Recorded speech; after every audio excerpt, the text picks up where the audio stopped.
We're talking today with Catherine Buckley of Grand Rapids, Michigan, and the interviewer is James Smither of the Grand Valley State University Veterans History Project. Okay, Catherine, get us started with a little bit of background on yourself, and to begin with, where and when were you born?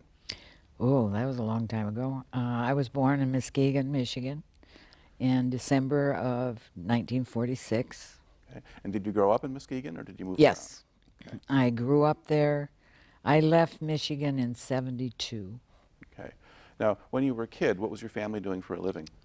My dad worked at the tanner. Well, he worked in the railroad, and then he worked at the tannery.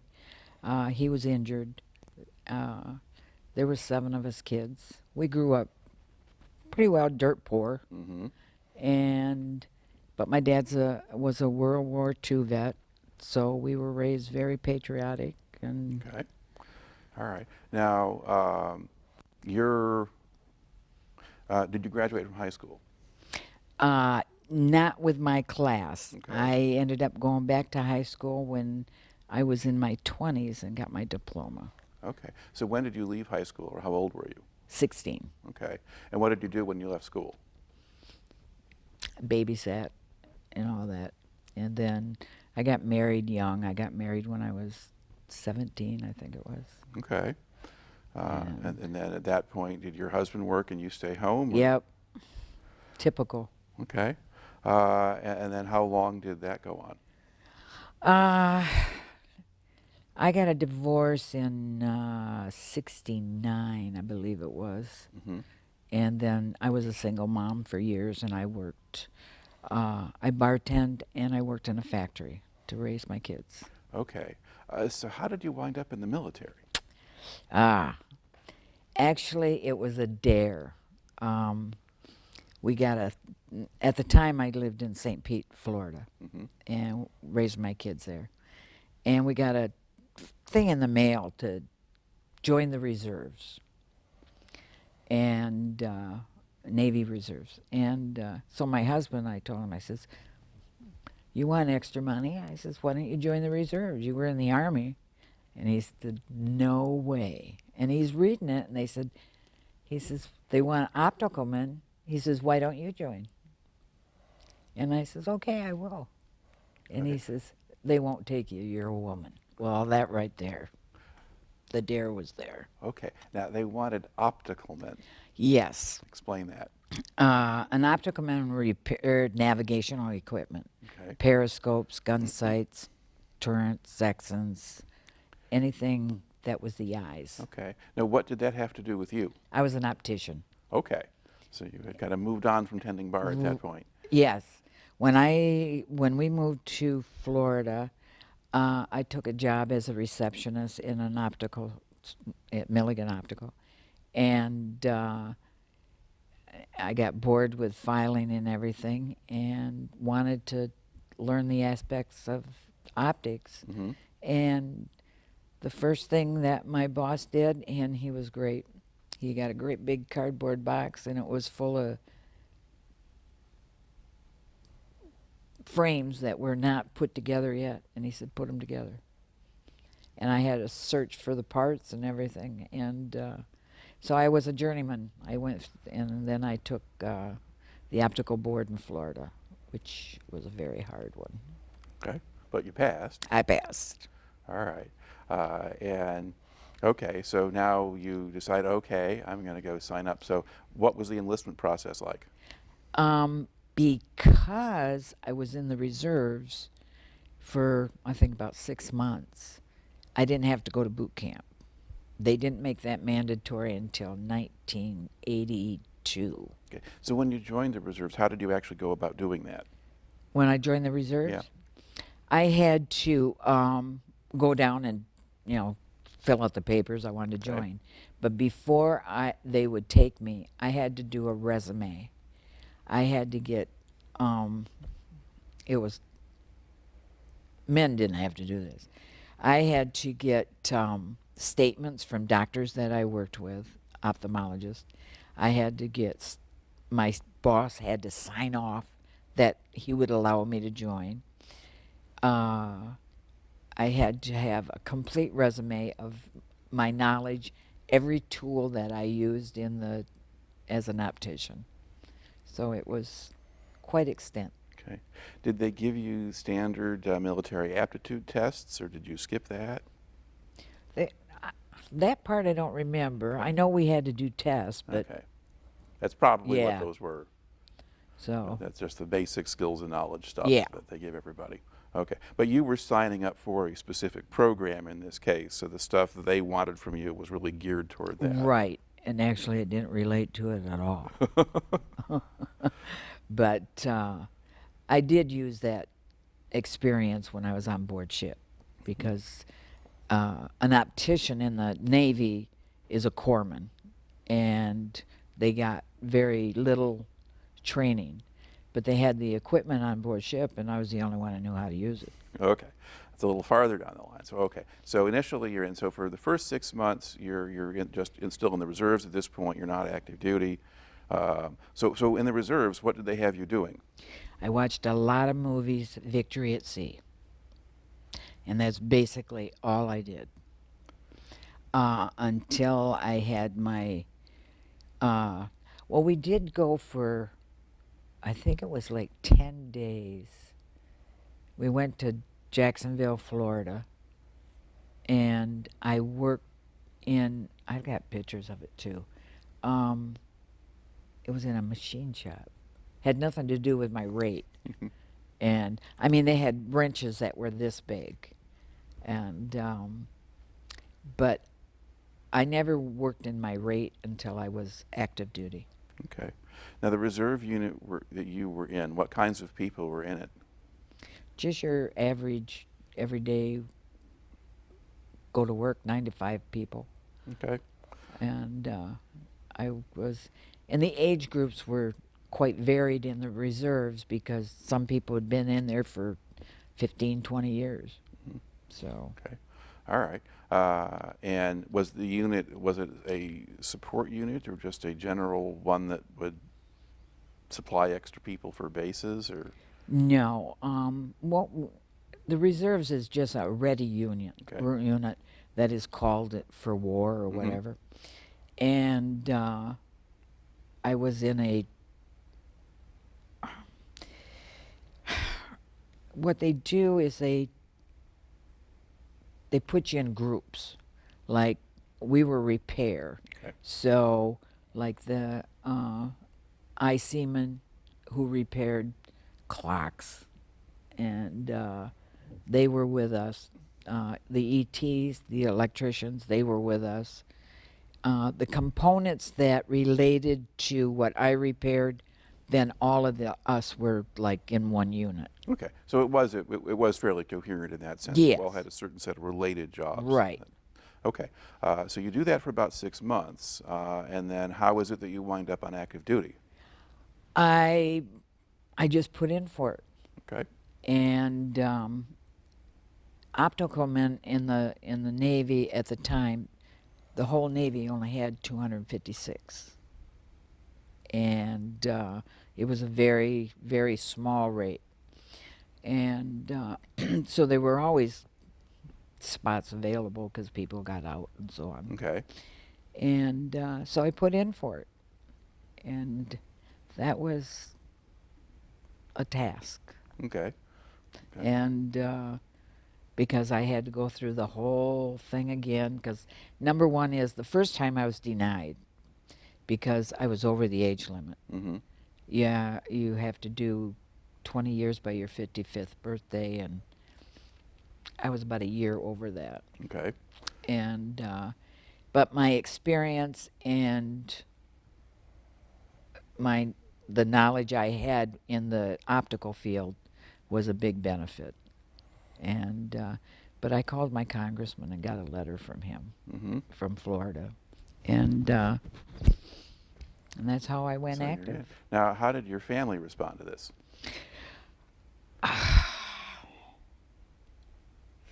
My brother, who is in the Navy, he wasn't in the Navy when I went in. Then he re-upped. He was excited, and he was very supported. I had 2 brothers in the Army, and they were all used to me just doing whatever. So, but they were all supportive, and My husband at the time was very supportive, and 'Cause this was going to, will the family then move to where you were going to be stationed? yep, we moved to Norfolk, and the ship I was on, the L.Y. Spear, was a subtender, which we repaired submarines. Was basically almost dry docked. You Mhm. didn't go anywhere. The longest we ever went out was like 29 days. And so it was like a 9 to 5 job, actually 7 to 3. But you went in, did your job, went home unless you had duty, and then you had to spend the night on the ship. Okay. So when did you start that? When did you go to Norfolk? 1982. Okay. All right. And what kind of reception do you get, or what kind of processing do you do when you get there? They hand you a piece of paper and they tell you this is where your duty station is. Go. You be there at X amount of time, whatever time, and you go on board and hand in your papers, and they point you in the right direction. Okay. And so there's no training or orientation or whatever. You just go on the ship and they tell you what to do? Basically. Okay. And how did they treat you on the ship, or how did they receive you when you got there? I can't say that in the air.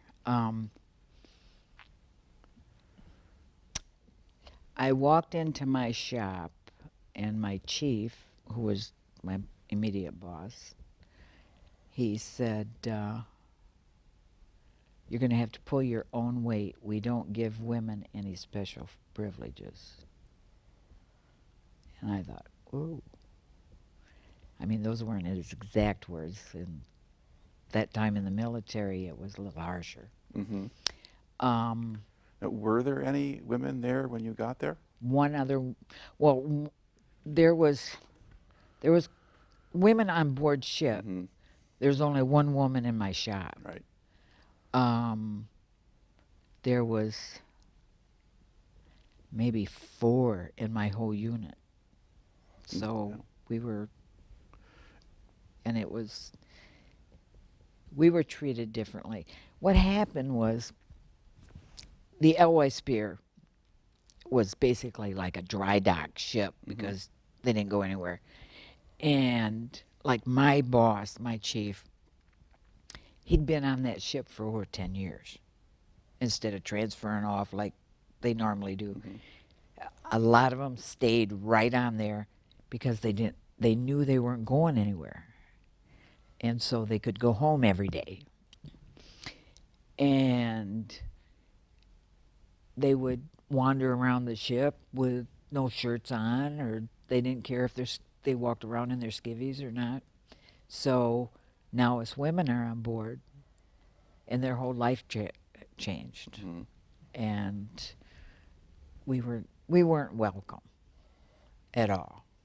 Okay. When you got there, did you talk to the other woman in the shop at all about what things were like, or did she tell you anything? No, she was a strange duck, and she was only there about 6-8 months, and then she got out of the Navy. Mm-hmm. I still have friends that I was stationed with there, Okay. and we just basically, a lot of us went through the same thing, but you learned real fast. You kept your mouth shut. Mm-hmm. You didn't argue with khakis. That khakis is like a chief. He wore khakis. Mm-hmm.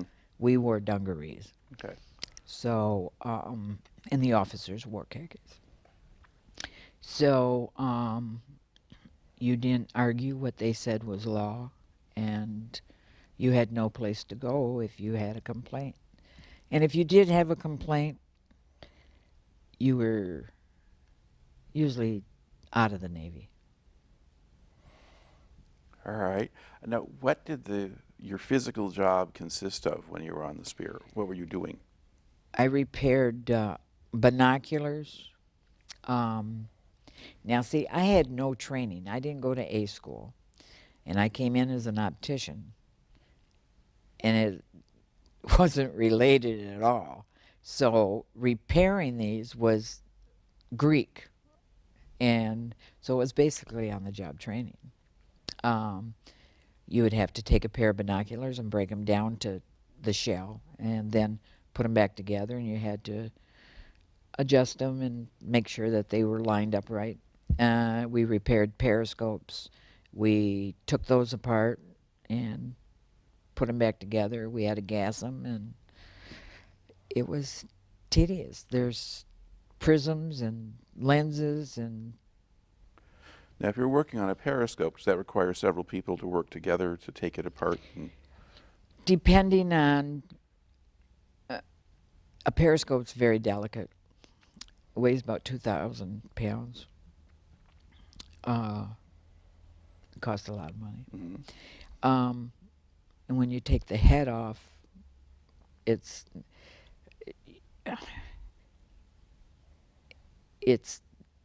you have these lenses, and then you have the prisms, and you have to make sure that everything is in the right position, or otherwise it's not going to work. Mm-hmm. Everybody had a part that they could do, depending on your experience. Now, one night I had duty, me and this other young guy. We had a periscope that had to go into a submarine. And we couldn't put it in because the wind was too high. And so I believe, if I remember right, it was either a Thursday or a Friday. And submarines were notorious for ruining our weekend, because they'd come in for weekend and we get stuck repairing them. So, gosh, I can't remember his name. I think his name was Brad or Brian. So Brian and I had duty, and the wind came down where it was safe to put it in. And I've never done it before. I watched, Mm-hmm. and I knew the technique and everything, but we have never actually been the director. Mm-hmm. So I went to my division officer, the lieutenant, and said, "We can put it in." And are you sure? You know, and we had to go up. Now, when you're topside next to the ship, you're a long ways up, and so the crane has to, which is higher than I am, has to bring the periscope out and bring it over to the submarine, and then we have to adjust it, and you have to put this big long thing in this little hole. Right. And we did it. We did it. And the wind picked up. We had to hold it until the wind slowed down, and then it was because what the lieutenant said, you drop it, your career's over. Mm-hmm. And but we did it. My chief was very upset with us, but because we didn't call him. So Okay. I guess I would have the impression that most of the time they probably didn't want you to bother them in the middle of the night about something like that. he was one of those micromanager type, so calling him was top priority to his estimation. Mm-hmm. But I've always been very strong-headed and proven the women, us women, when we first went on board, we had to prove ourselves. So if you carried a 5-gallon bucket, we had to carry 2. And I mean, that's an exaggeration, but basically. So I would do whatever I could to prove that I could do the job. Mm-hmm.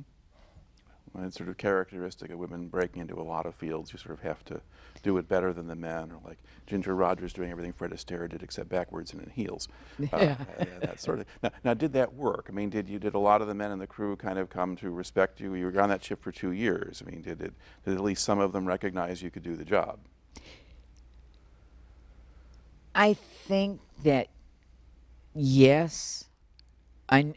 Well, I know my lieutenant, and he came up through the ranks. Mm-hmm. He was an LDO, so wonderful guy, and he was very respectful to the women.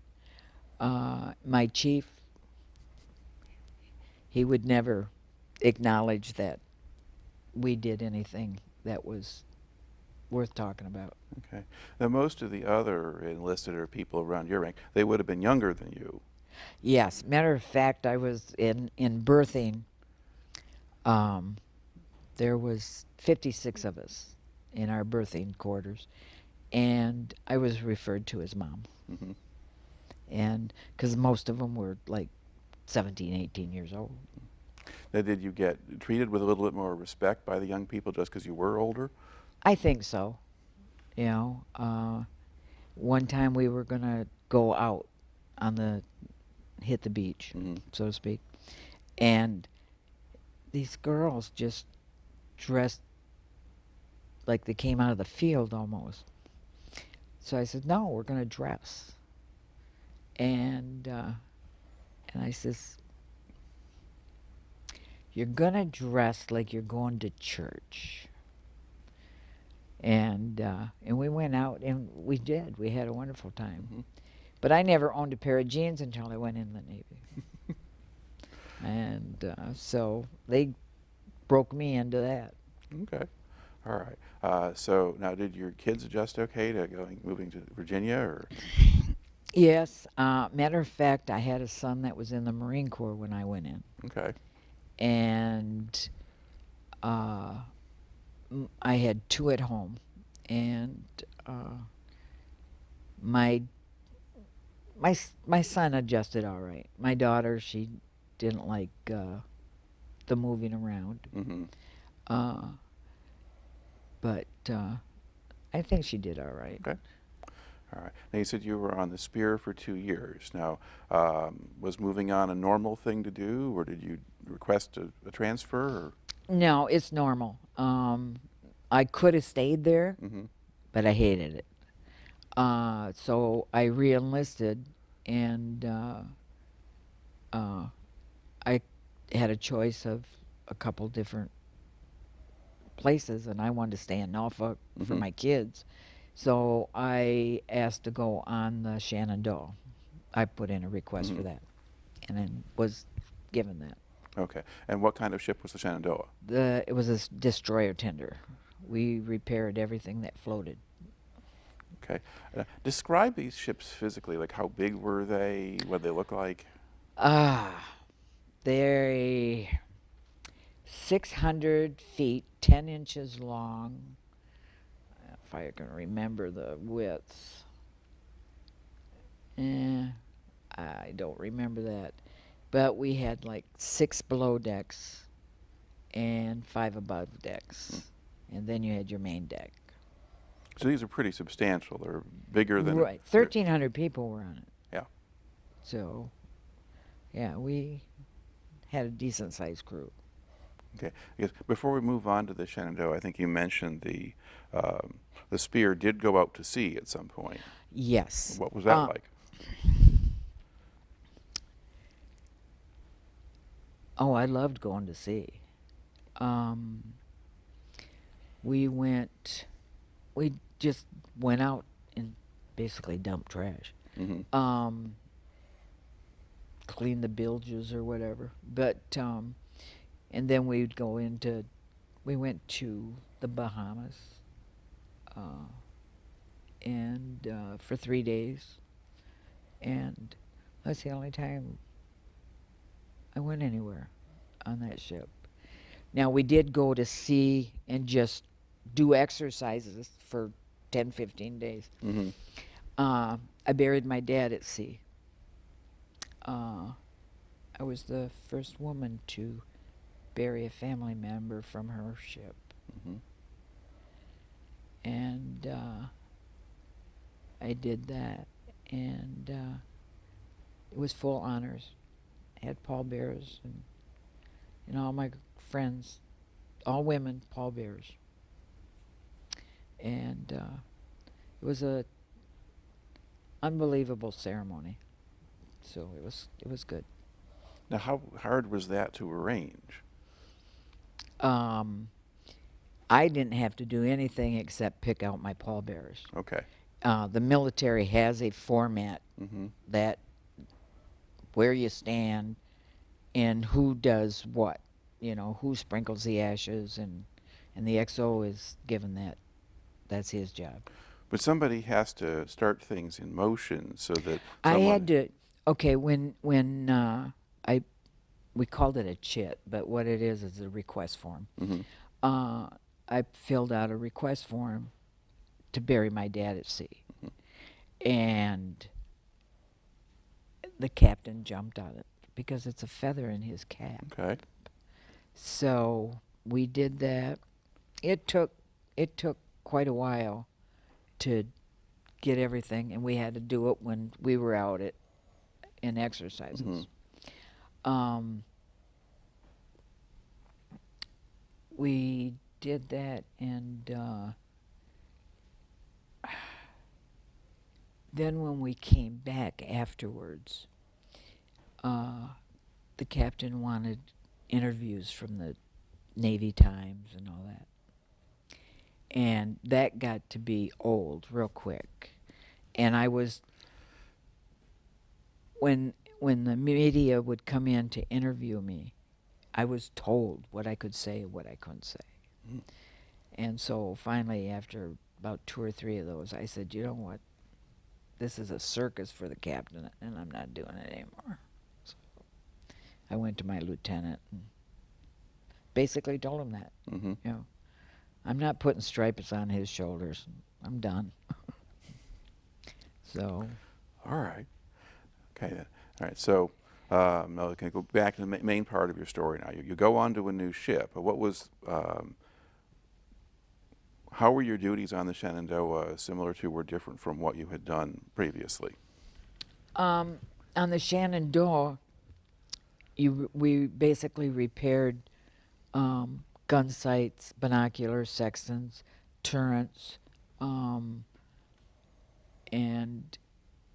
it was pretty laid back. We did a lot at sea. I went on 3 med cruises, and I think it was 3, 2 or 3, and so I was Italy, France, Spain. Okay. Now, was when you get on the ship, when you join that crew, was the atmosphere different? It was fabulous.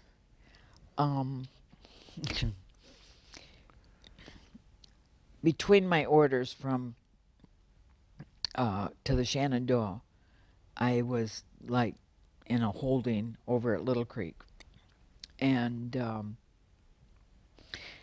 so when I got my orders, we had to fly to meet the ship, and there was 3 of us. I was a second class at the time, so there was a third class, myself, and then there was a first class, 2 guys. So we had to fly out of Norfolk to Newark, New Jersey. And to this day, I do not know the name of the pier where my ship was. I know it wasn't a cab ride. So we flew in, and the ship was supposed to have somebody there to pick us up. Well, we, good gravy. We got there, and we waited, and we waited. And we were there for 3-4 hours. The Army was there, and everything. So finally, we didn't know who to call. I mean, we were like stuck. Hmm. So finally, another plane came in, and 2 officers are coming, and a commodore and a lieutenant. So I said, well, I'm going to ask them how to get to the Shenandoah. And because we didn't even have a phone number. Mm-hmm. So I went up and I said, sir, I says, we're to go to the Shenandoah, and we have orders for the Shenandoah, but we don't know how to get there. He said, nobody picked you up. And I said, no, sir. And he says, okay. He says, how many is there? I said, there's 3 of us. And we got our duffel bags and everything. And he said to the lieutenant, he says, can we fit him in the car? And he says, yeah. So the 2 guys rode in the front seat with the driver, and I rode between the commodore and the lieutenant. And it's a flag car, which means you come to attention when you see that car. So they're taking us to the ship. Well, first we went to the base and dropped off the commodore and the lieutenant. And he told the driver, take him to the ship. He never took the flags off. So we're coming down the pier, and it's nighttime, and it's dark, and they see a flag car.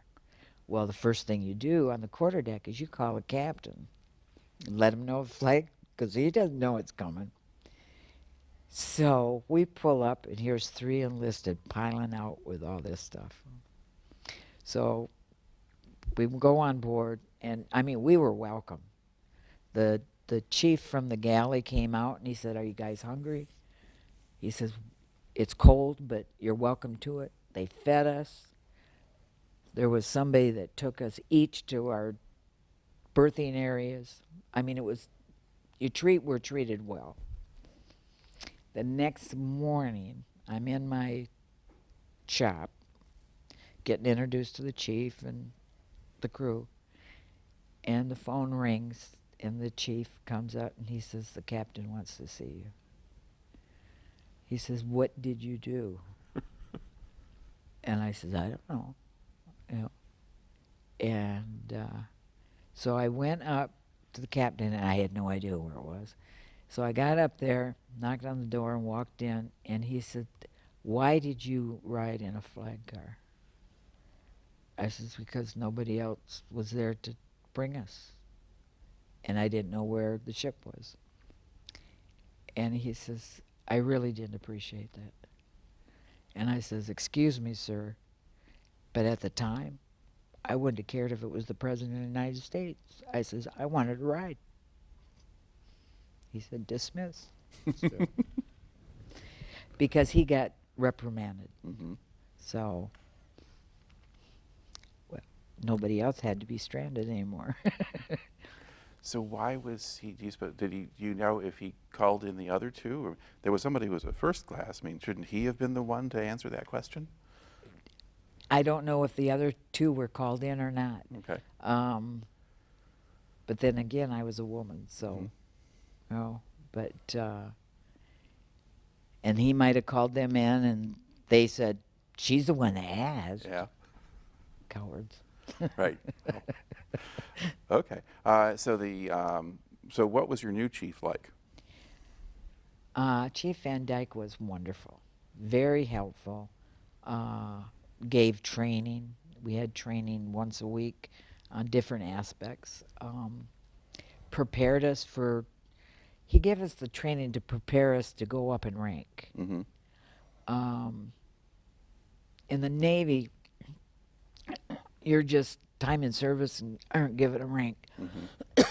You have to take a test. You have to pass the test, and there has to be a billet for your rank. So, and my rating being very tight, I took the chief's test 3 times. And I literally had to wait for somebody to either retire or die, which they never did. So when I got out, I was an E6 first class petty officer. But I was an early candidate too, because when I went in the Navy in the first place, I went in as a petty officer. I didn't go in as a seaman. Right. So, Okay, and if you stay with the same unit and everybody is occupying the positions above you, then you just stay where you are. well, no. Or could you change? When I say there was 256 of us, Mm-hmm. that's the whole Navy. Okay. Oh, okay. So I was competing with people in California All right. and all over. Yeah. So, but my rating isn't there anymore. They've merged them now, electronics and all that stuff. It's probably a lot different. Okay. Now, how long did you stay in New Jersey before you went out to sea? The next day, Oh, okay. or a day or Right, two. right, Yeah. okay. So pretty much right away. All right. And then was this a long cruise? Was this one of the Yes, Mediterranean? we went to Puerto Rico, Okay. and I had no civilian clothes with me. And this is the difference with that ship. The girls in my berthing area all came up with clothes for me to wear to go on the beach. Mm-hmm. So we were in Puerto Rico. Actually, we were there for overextended time because we pulled in, well, we anchored out during a Class 5 hurricane. So nobody went anywhere. And then we were on the beach, I think, for 2 days. Okay. So you were on the ship in the middle of a hurricane, or was the hurricane somewhere else? No, the hurricane was hit in Puerto Rico. Okay. So what's it like to be on that ship during a hurricane? Oh, where we were wasn't bad. Oh, okay. When you're called out and you're put into a spot and you let it go around you, or so you're not in the eye of Okay. it. We were on a med cruise and we came into hurricane weather, and we literally were doing like 45-degree angles, literally walking on the bulkheads. Very scary. Now, when you're in the middle of that, are you wondering if the ship is going to capsize or sink, or? You're wondering everything. Okay. And were the more experienced people who had spent more time at sea, were they casual about it, or? It was just, you just took it in stride. Okay. I mean, I loved being out on the weather decks during a storm, watching the lightning hit the water. I mean, it just, and being out at sea is so magnificent and breathtaking. It's like you could reach up and just grab one of the stars. I mean, it's just gorgeous. Okay. Now, when you were on these cruises, where were you putting in, or what ports would you go to? Oh, let's see. We would pull into Rota, Spain, and that's where we would cross over. The other ship that was there that we were replacing, they would bring the equipment over to our ship and so on and so forth. They would leave. We would take over. We pulled into Rota, then we went to Naples, Italy. We went to Gaeta, Italy. We went to Augusta Bay too many times. We went to France, Toulon. And it was just marvelous. Okay. So how do the people in these places treat you when you go off the ship? They love Americans. Okay. Except the French. Well, yeah. But overall, actually, that's a wrong statement with the French. In port, the French were they were very rude, but we were there for Thanksgiving, so we had a take home a sailor for Thanksgiving, and the country people were fabulous, and so and it's because of us they're not talking German. You know, Mhm. so. But it was a wonderful experience, and a lot of good memories, a lot of bad memories, but Okay. I focus on the good. Now, how many women were on the ship? 256. Okay, and that was out of 1,300 and some for the full comp. So it's a substantial number now. And what sort of range of jobs were they doing? Everything. We had deck apes. We had boats and mates. Mm-hmm. We called them deck apes. Okay. Um, you had ETs, which were electricians. You had HTs, which were hall techs. You had welders. You had an array of everything. Mm-hmm. Okay. So Now, there's a variety of assumptions that get made about women in service and things like that. And one of them is they get subjected to a lot of harassment. Were you aware of that, or is that? sexual harassment. Mm-hmm. On the USS Shenandoah, I can honestly say I was not harassed. On the USS L.Y. Spear, it was horrible.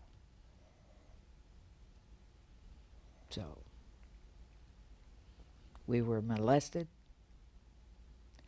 and treated like trash. Now, was it worse for the younger women than it was for you, do you think, or? Well, Sandy is 10 years younger than I am, and she went through it. Mm-hmm. And the thing is we never talked about it when we were in the Navy. It was, you didn't. The officers, female officers, they went through the same thing we did. Mm-hmm. So we had no one to go to. We couldn't go to a chaplain because he was a male. There was nobody.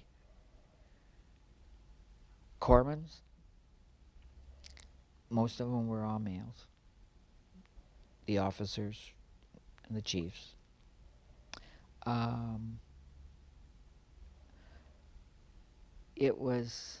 I was probably out of the military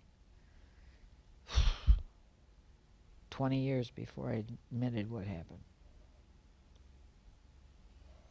Did things get to the level of sexual assault, or was it just more kind of rude treatment and groping and?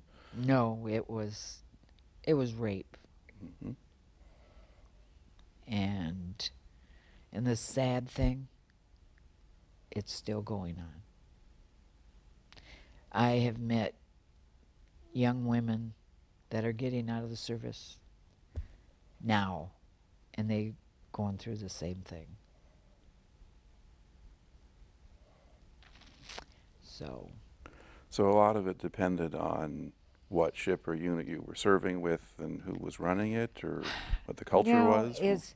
I think what it was, like I said, the L.Y. Spear, we infiltrated that. Mm-hmm. We were the first women. Now the Shenandoah was a new ship. Mm-hmm.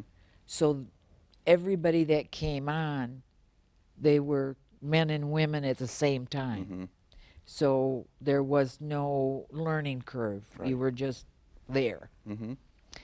And the atmosphere was totally different. We worked hard.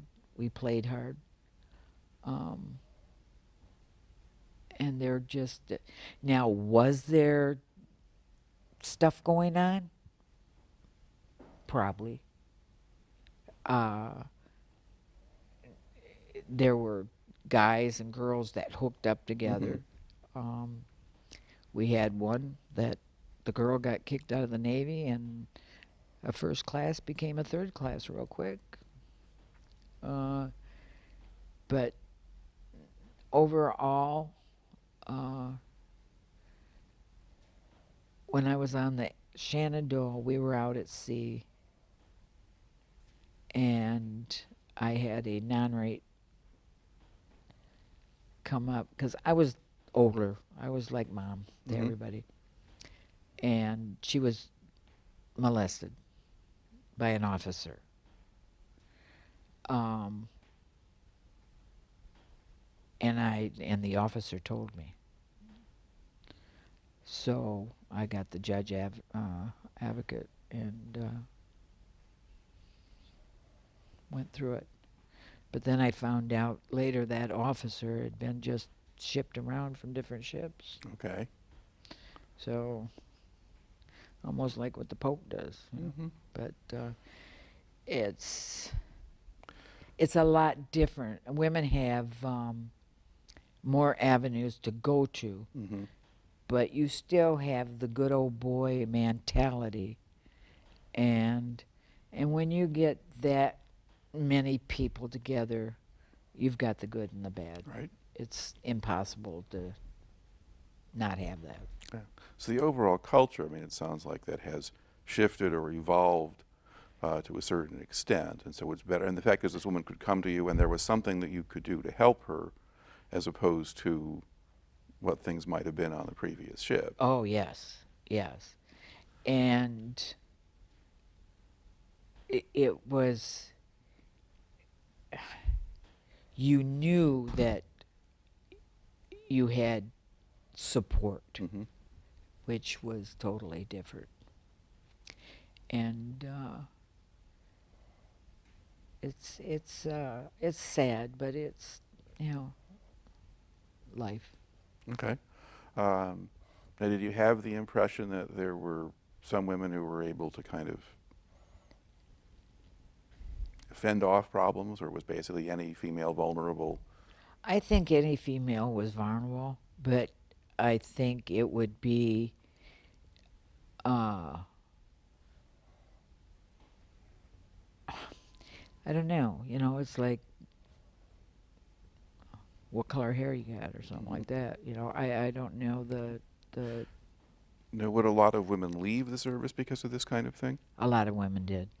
They did their first hitch, and I would have stayed in, did 20 if I would have been able to get another ship. But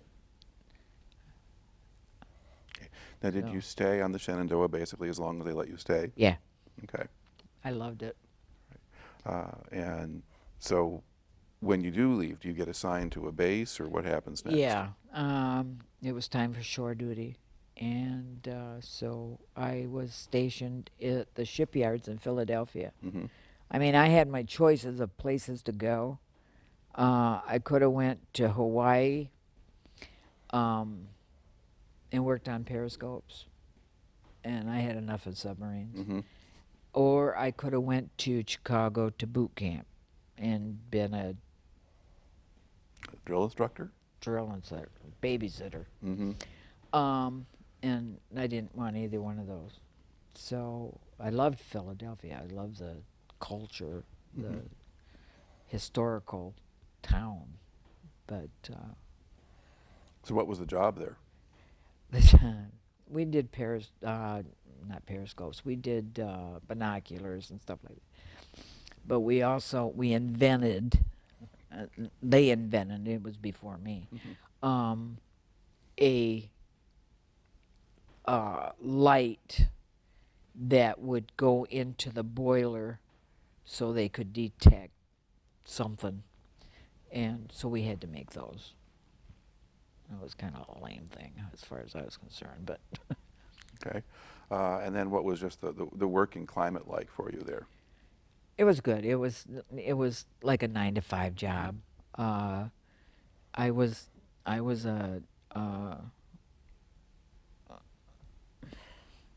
had my own squad, duty and everything, and when you go up in rank, you get more responsibilities, and then of course I always volunteer for stuff, but it was interesting. Okay. And I guess so. Why then did you retire out of there, or why did you leave? I wanted to go back to sea, Mm-hmm. but I was hurt I got hit in the head with a pipe, Okay. and then I have headaches from it. Matter of fact, I'm never without one. And so because of that, they wouldn't let me go back on board ship until they could find out what was wrong with me, which they never have. Mhm. So it's just something I live with. Okay. So when did you leave the Navy? When did I leave? Yeah. In December, matter of fact, December 19th, 1990, which was my daughter's birthday. Okay. And what did you do after you got out? I went back to being an optician. I remarried because I got divorced when I was in the Navy. And my husband and I had an electrical business. And so we did, our mainstay was swimming pools, doing the lighting for swimming pools. But I went back to work as an optician. Okay. And then you're sporting a Legion hat up here. At what point did you start getting involved with veterans groups? Oh, I came back to Michigan when my husband died in '96. And I went to college. I went to Kendall College. And I retired and was bored. And my brother was in the Legion. And he said, "You got to join." And I said, "Nah, yeah." Sit around with a bunch of old people talking about things used to be. And he says, "No, no, no, I was joining." So I did. I joined the Grand Haven Post. But I lived here in GR. And it was interesting. There was a lot of training. There was a lot of history. Matter of fact, the American Legion celebrating its 100th year in 2019. And so I started getting involved, and I've been through the ranks at the post level, the district level, and now I'm going on to state level. I've got national appointments, and so I'm very active. I'm an advocate for veterans at the Grand Rapids Home for Veterans. I am on the Homeless Veterans Task Force. Matter of fact, we're having an event in 2 weeks. And I have people call me just to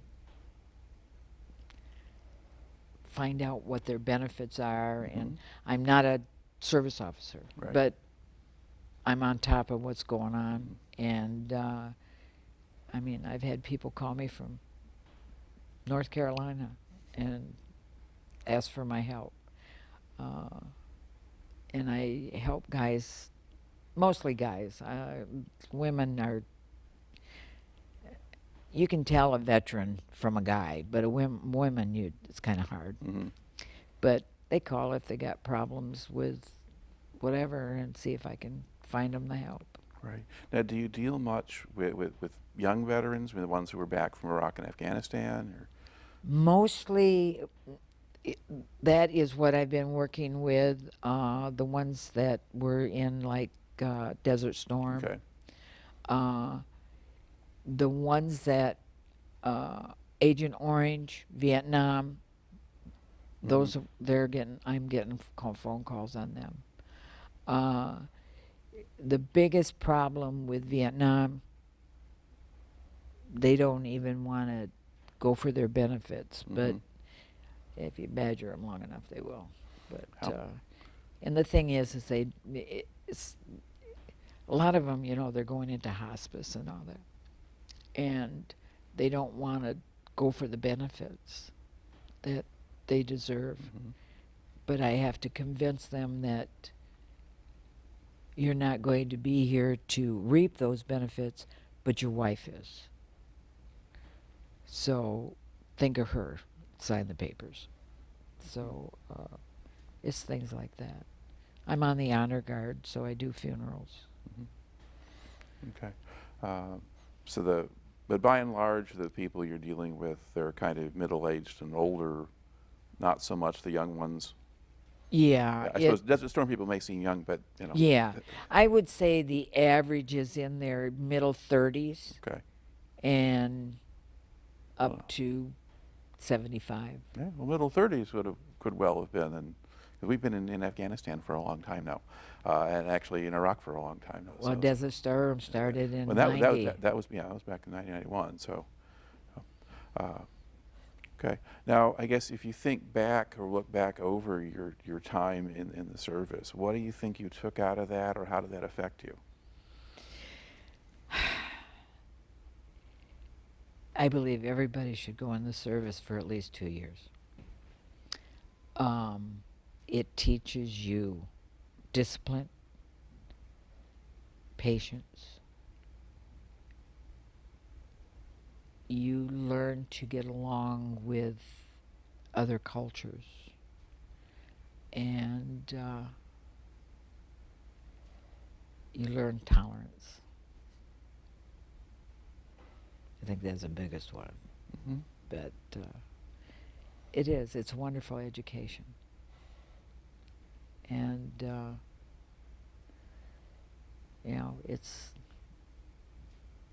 I love the military. Hmm. I didn't like all the aspects of the military, but the military as a whole. Okay. Is there any advice you might offer to a young woman who was considering going in? Don't take any crap. Okay.